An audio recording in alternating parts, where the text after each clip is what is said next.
என்ன அதுல என்ன முரண் உங்களுக்கு? நம்பர் பீட்டர் ஆல்ஃபோன்ஸ் சொன்னதுல தவறு இருக்குது.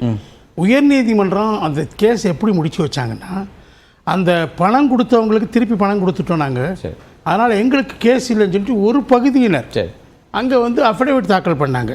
அப்போலாம் இடி பிக்சருக்கே வரலை. அப்போ வந்து அதுக்கு எதிராக அந்த உயர்நீதிமன்றம் அந்த வழக்கை முடிச்சு வச்சிச்சு, இதில் ஒன்றும் இல்லை மேலும் விசாரிக்கிறதுக்குன்னு சொல்லி. ஆனால் இன்னும் பணம் கொடுத்து செட்டில் பண்ணாதவங்க உச்ச நீதிமன்றத்துக்கு போனாங்க. அந்த வழக்கோட தன்மைக்குள்ள அங்க வரும்போது இருங்க, அங்க இருங்க, அங்க என்ன சொல்றேன், அவர் ஒரு பாயிண்ட் என்ன சொல்றாரு, பொலிட்டிக்கல் ரெஸ்பான்ஸ் ரியாக்ஷன் அப்படிங்கிறார் முதலமைச்சர். இதை கொடுத்துருக்கிறது இந்த அப்பாயின்மெண்ட்டுங்கிறத ஏன் அதை சொல்றாருன்னா, இடி வந்து இதில் அவங்களுடைய 8 முறை வாய்தா வாங்கினாங்க.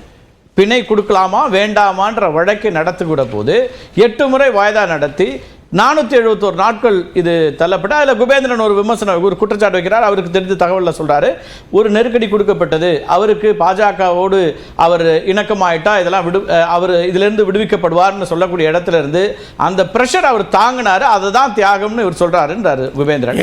அந்த இடத்துல பீட்டர் சொல்றாரு, அப்படியான ஒரு இடத்திற்கு பிஜேபிக்கான ஒரு அரசியல் ரீதியான எதிர்வினை இது அப்படிங்கிறார். இந்த அப்பாயின்மெண்ட்டே அப்படி அவர் சொல்றாரு. இல்லை அது இருக்கட்டும், நான் என்ன சொல்கிறேன்னா, அந்த பொலிட்டிக்கலாக இதை பொலிட்டிக்கைஸ் பண்ணியிருக்கிறாங்க. பீட்டர் ஆல்ஃபோன்ஸ் நண்பரும் அவரும் அதை தான் ட்ரை பண்ணுறாரு. என்ன ஆச்சுன்னா, உச்ச நீதிமன்றத்தில் இந்த வழக்கு போகும்போது உச்ச நீதிமன்றம் அரசு ஊழியர் நான் லஞ்சம் வாங்கினேங்கிறத ஒத்துக்கிட்டதுனால நீங்கள் வழக்கை தொடரணும் அப்படின்னு சொல்லும்போது அங்கே தான் வந்து இடி உள்ளே வர்றாங்க. ப்ரொசீட்ஸ் ஆஃப் த கிரைம் இருக்குது, பிஎல்எம்டி இதில் இயங்கி இருக்குது, அதனால் வி வாண்ட் டு என்டர்னு சொல்கிறாங்க.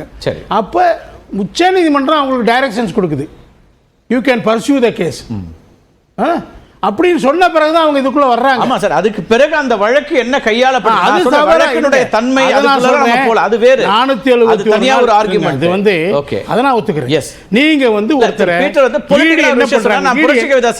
என்ன பண்றாங்கன்னா 2018 அவங்களுக்கு கொடுக்கப்பட்ட உச்சபட்ச அதிகாரத்தை வைத்துக் கொண்டு யாரையுமே வந்து விடுப்புல விடுறது, இது பிணையில விடுறதே இல்லை.